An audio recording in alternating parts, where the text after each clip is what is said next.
So, I told you guys that I was going to take you on a journey of what it's like to go from working 1 to 2 day markets to preparing for like a 10-day giant show or convention where you're selling your products, especially as a small artisanal handmade vendor, to let you know like what you don't necessarily think about when you're kind of scaling to that size.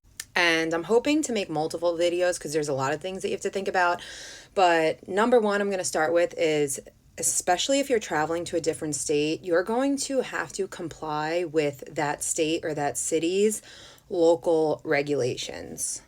So, for those that don't know, Glam Gardener is going to be vending at the 2025 Philadelphia Flower Show. I am absolutely stoked because it's like 10 days, 200,000 people, our target demographic, people that love flowers. It's a huge botanical flower installation, absolutely gorgeous. I loved it when I went as an attendee, and to be a vendor is like such an honor. I think people are really going to vibe with our products, and we're going to meet some really dope people, so I'm excited. But the things that you don't think about is that, especially as a food vendor, like, we make consumable products, things that you consume with your mouth, herbal teas, fire cider, elderberry syrup, and things like that.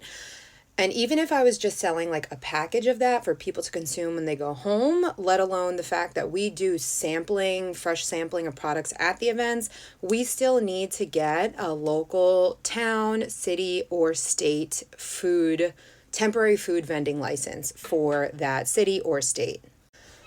All of the health department licenses are kind of similar, right? So they require you to have like gloves, paper towels. The person supervising the booth, which is me, needs to have like a food supervisor certificate of some sort, which I have. Like, we've gotten our health department licenses for like many different towns in New Jersey and New York City.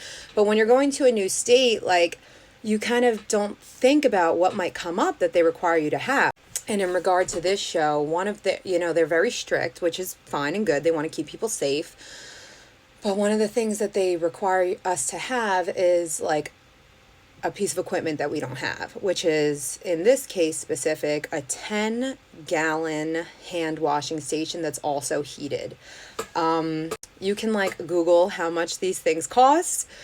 It's a lot for like a small handmade vendor, so you have to like try to come up and find solutions. Luckily, the people that run the show are very, very helpful.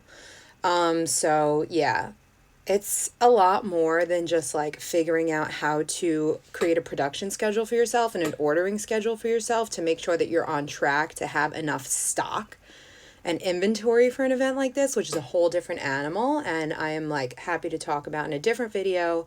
But yeah, if one of your like event and market goals for 2025 is to start doing bigger shows or to start traveling for shows, which I think is a wonderful idea, to tap different markets, and also just to infuse, like, if you love to travel, like doing it with business can be such a great way to do that. Yeah, you're going to have to think that like different states take their regulations seriously in different ways. They have minor differences to what they require. And sometimes it's going to require you to get a piece of equipment that you only need for that one event, or rent a piece of equipment, or figure these things out, which can be costly and logistically challenging. But I think it's worth it. Or at least we'll find out after March 9th when the flower show concludes.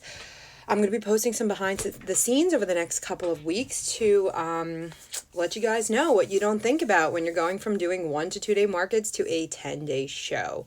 If you have any experience with this, please comment. And if you want to learn anything else, also comment. All right. Bye-bye.